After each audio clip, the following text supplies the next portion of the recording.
This is Helga, and you are listening to the Dan Chan Show.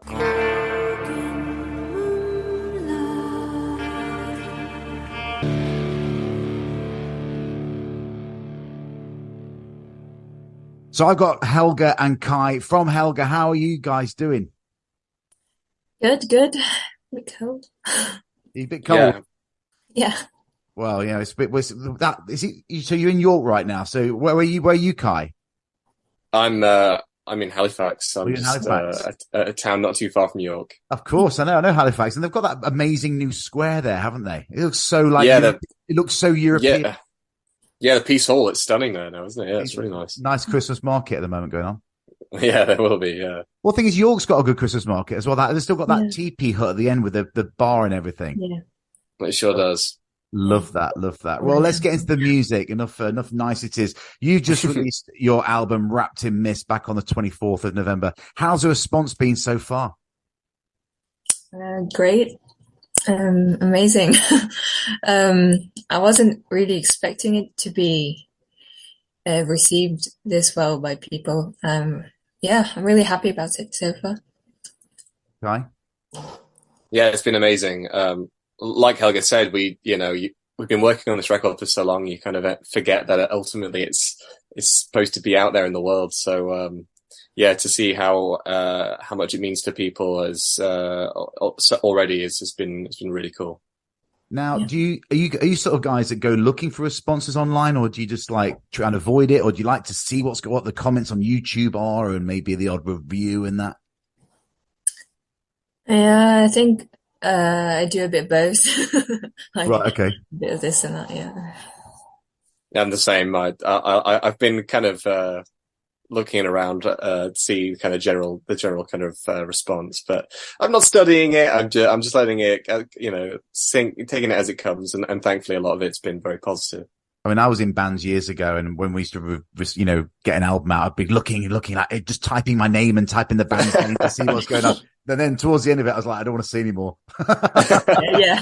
Not that it was bad, you know what I mean? Yeah, yeah. Yeah. You say this album's obviously quite old to you. Now, how long has this album been ready for? And is it old news to you now by the time it was released? Well, it's been in the works for a while. So we basically have been working on this record for about 2 years. Honestly, I think the first sort of songs we started writing, I think we're back in 2021. So it's been a long time coming. So yeah, it's surreal for it to now be finally out in the world and not just existing in our heads. So it's pretty cool. Was it a COVID baby? In part, I think. Yeah. There were elements that started life during COVID, weren't there, Helga? And Yeah. it kind of really flourished though when we could actually sort of get out in the world and see each other and do things. You know? For sure. And how do you like to write your music? Do you get together in a room and do it, or does Helga write some bits and pass it on to you guys, or the other way around? And how does it go about?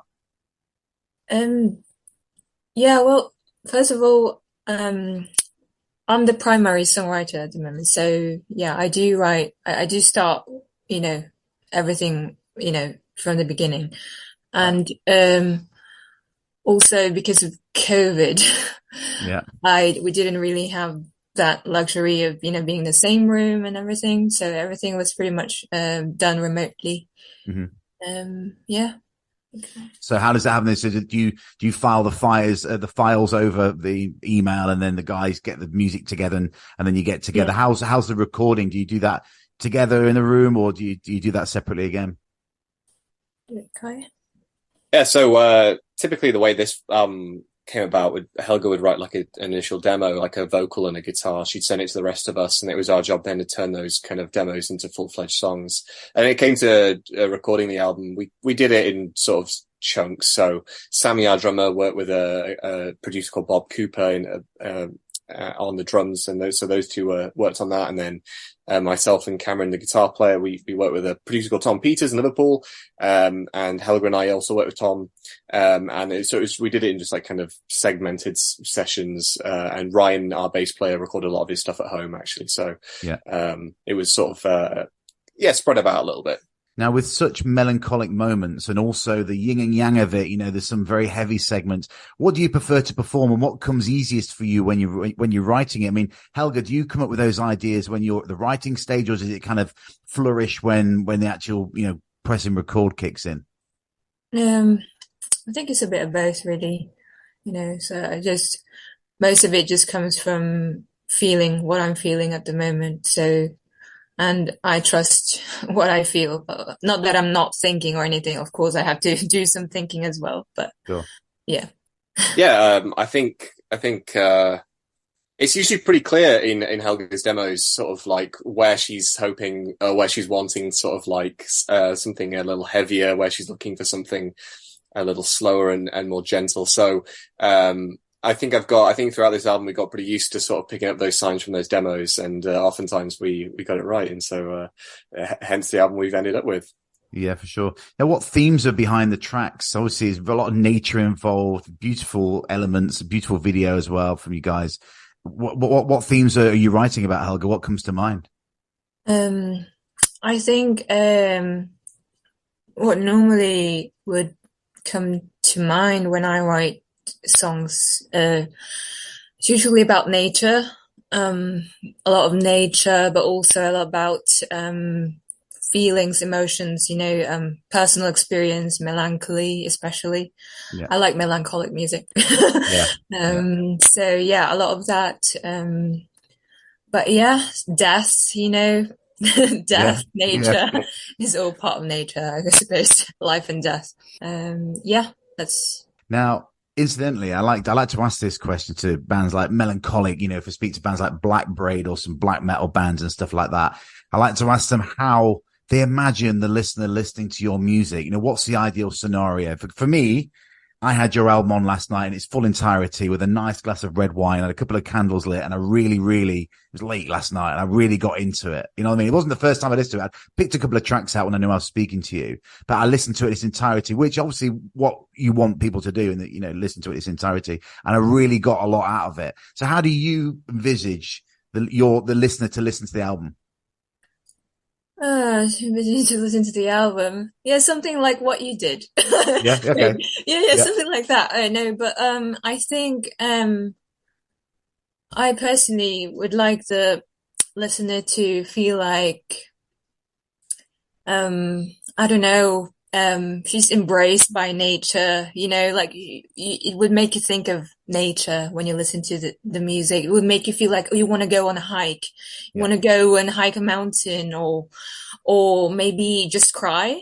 Oh, yeah. Just cry, just wallow in tears, something like that. I think that's how I envisage it.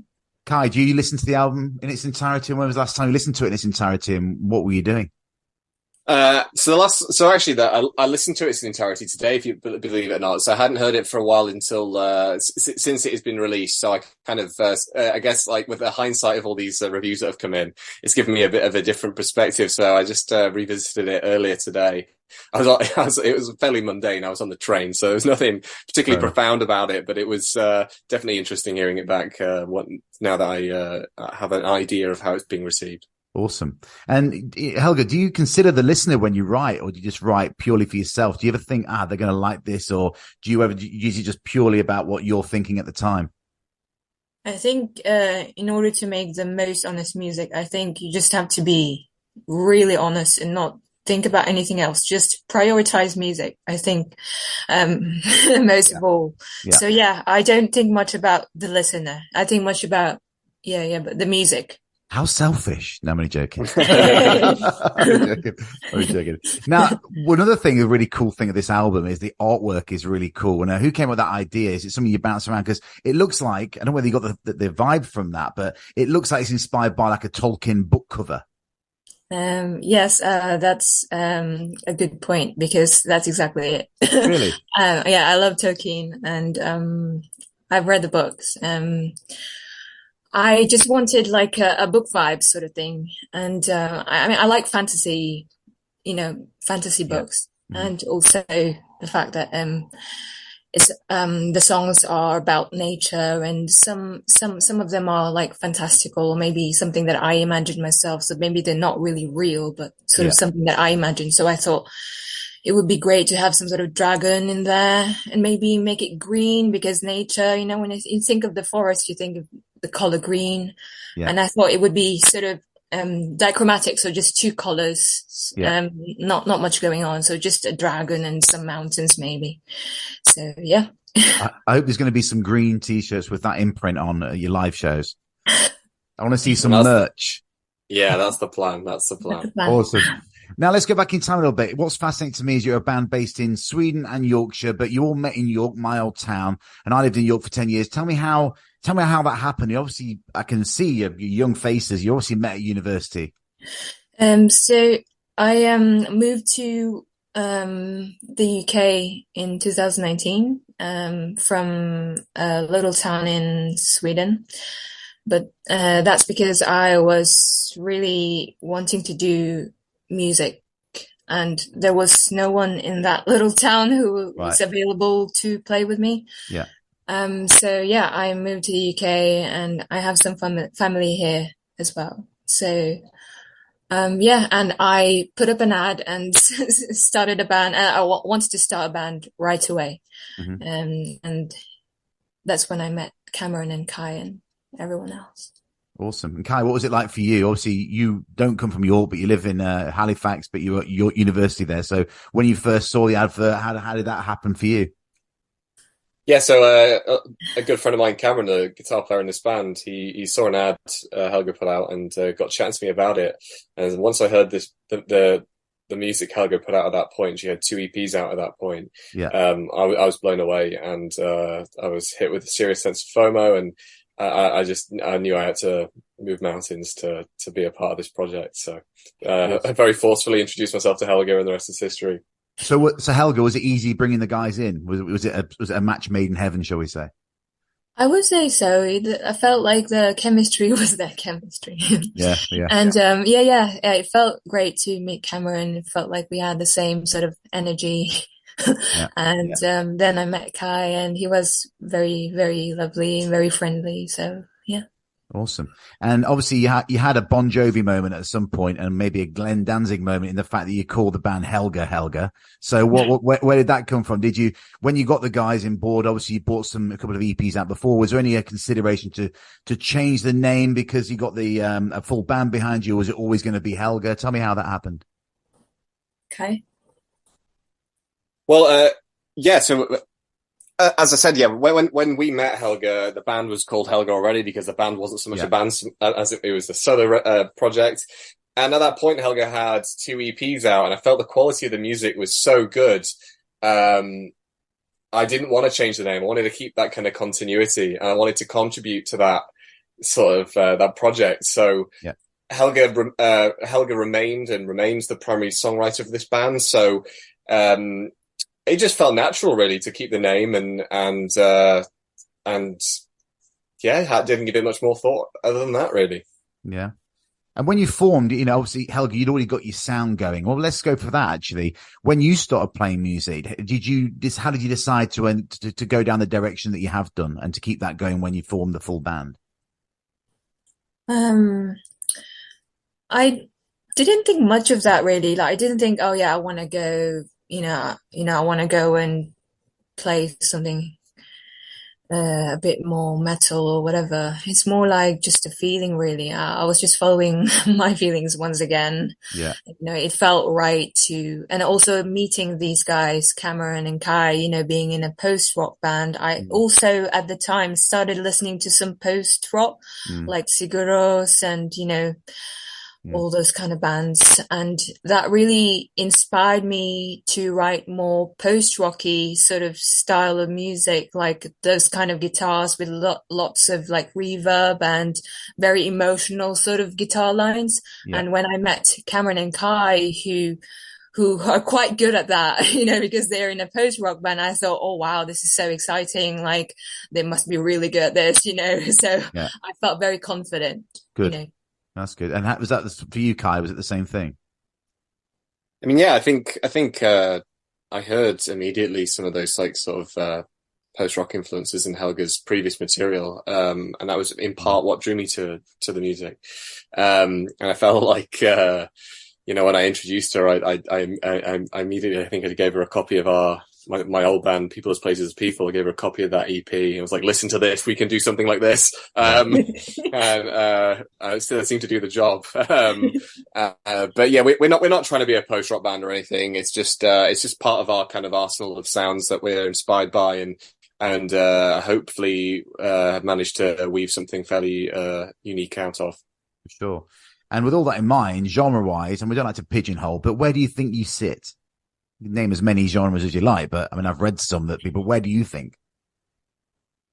I don't know, just rock or heavy metal or something like. I don't know. Honestly, it's just so hard. I think there's a little bit more to it than that. It's a little bit more complex, I think, in my head. It I think we had to come up with a genre for like press releases and stuff, and I think we ended up with fairly wordy, haunted, ethereal, progressive metal. Yeah. So whatever that means, that's what we're going with. Yeah. I was just thinking. I've just come up to it. I can hear your music in like soundtracks.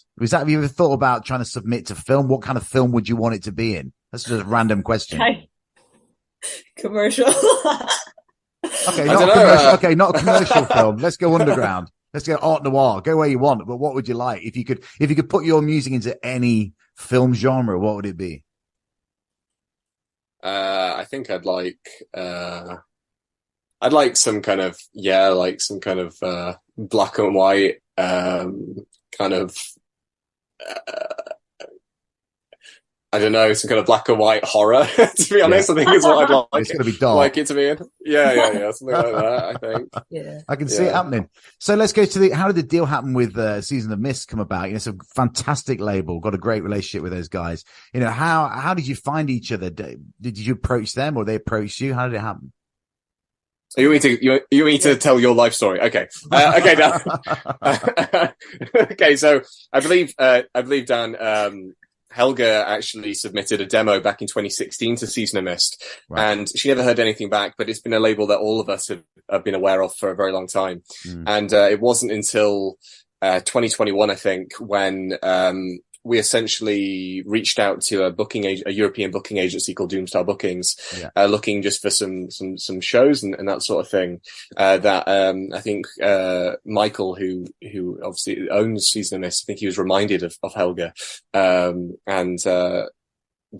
guess he was. He liked what he'd heard since that initial demo, and he sent us an email, and we couldn't believe it. It was a huge moment for us, really. And at the time we were writing an EP, so that Wrapped in Mist was originally, the plan was for an EP, but it wasn't until we heard from Michael, and he was like, no, you're going to be writing an album. We're like, okay, yes, sir. Okay. And so that's how we ended up with this record. So yeah, it was very cool. It's the perfect label for you, in my eyes. Yeah. Really? Oh, definitely. I can just see that. Yeah, for sure. Now, obviously, I, like many, haven't had a chance to see you guys live yet. What's on the horizon? Have you played many shows? What can we expect from a Helga show, et cetera, et cetera? Tell me what's happening next. Yeah, so there's a bunch of plans in place at the minute. Nothing to announce right yet, but rest assured we'll be playing all as far as we can really. So yeah, lots to announce, just not anything right now. I can see you Mirka, the Danish Mirka. Do you know Mirka, right? Yeah. I see she's very nature. And are you going to bring that kind of element to the stage, or have you done that yet? I've not seen any footage of you live. I mean, what can we expect from a Helga show going forward? Or do you don't want to give it away? Well, back in 2019 when I played with Jonathan Hultén, he's from Tribulation. Yeah. I had that sort of setup on stage, but it was like a unplugged version. So it was just me and two guys. But I think when we play live in the future, I'd like to set some sort of atmosphere, like a vibe. So maybe I'll add some stuff. I don't know what kind, but I can imagine some stuff. Who could you imagine would be the perfect touring partner? What would the perfect gig? I mean, you've obviously been asked this question before, but who would you think would be the perfect, like for like, not necessarily like for like, but who would you like to tour with? Let's get to that.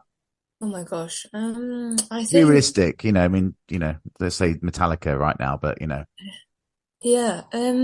I would say, bands like maybe it would be cool to tour with Opeth, for example, because yeah, he's such a big inspiration. mm, This band. Maybe Sylvain as well. Um, from Seasonal Mist. We're in the yeah, same label, yeah. and she's been supportive of this project. And I don't know who else, Kai. What do you think? I'd love to play with like Alcest. I'd love to play with I don't know, Heilung. Let's say Heilung. I mean, they're Yeah, the Season yeah, of Mist poster yeah, boys and of girls. course. So yeah, let's play with them. Perfect lineup. Perfect. That'd be a great gig. Interesting. That'd be a great gig. So, a little briefly, you know, just tell me how you both got into metal. I can see you wearing, I think, is that a crypto hoodie you're wearing there? So I can Yeah. see that. Yeah, I can see that. Friends of the show. So, you know, I mean, how did you get into metal? You know, what got you there in the first place? Just in a nutshell, not a life story, shall we say? Yeah. I think this was back in 2016 or so when I started. It was, to be honest, it took time for me to get into metal. Like, I wasn't into it at all. But I think I started listening to first Apocalyptica, if you know that Yeah, band from the yeah, Finland. Yeah, yeah. So yeah, it's like cello yeah, metal. yeah, And then, yeah, I started listening to a lot of black metal through, I think, friends who were in black metal bands back in Sweden. And that kind of exposed me to that. yeah. Um, yeah. And then after black metal, I dug into Opeth, loads of Opeth, death metal, progressive, Yeah. stuff like that. Yeah. And now I'm listening to Crypto a lot. Yeah. Awesome. Right. You, Kai.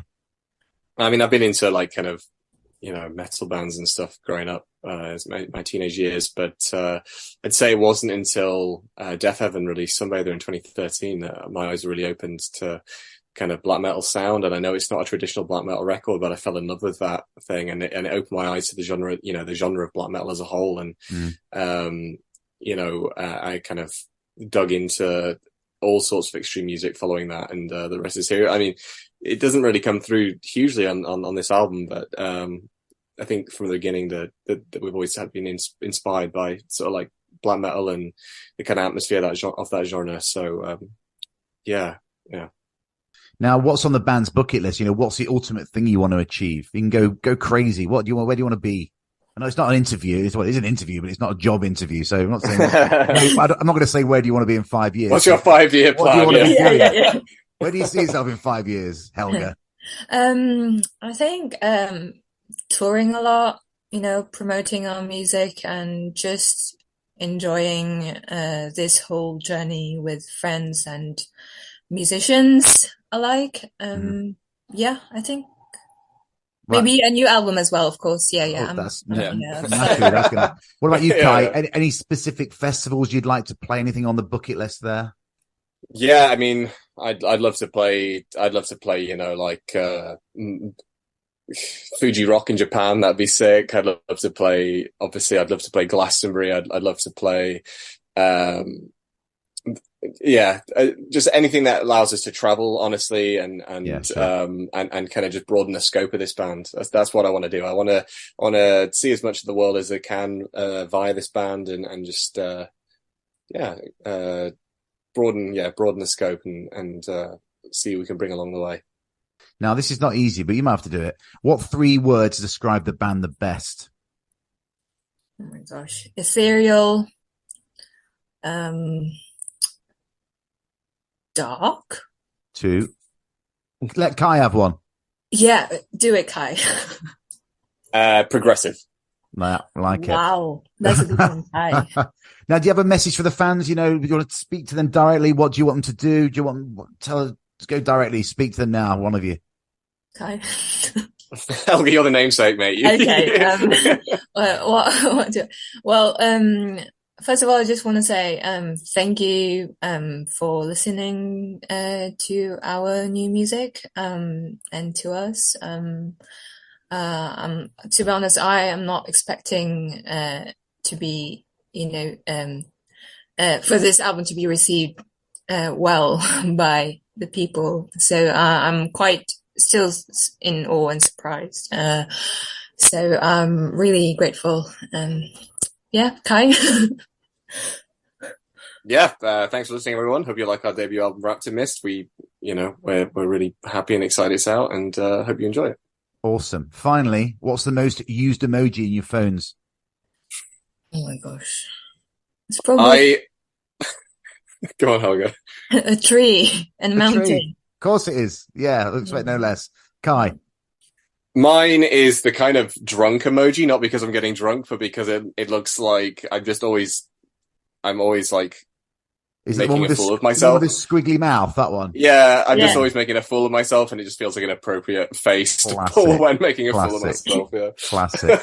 Well, Helga and Kai, thanks so much for joining on the show tonight. I really appreciate it. I wish you all the success with the new album. Hopefully looking forward to seeing you on the road when you announce this tour, hopefully in the not too distant future.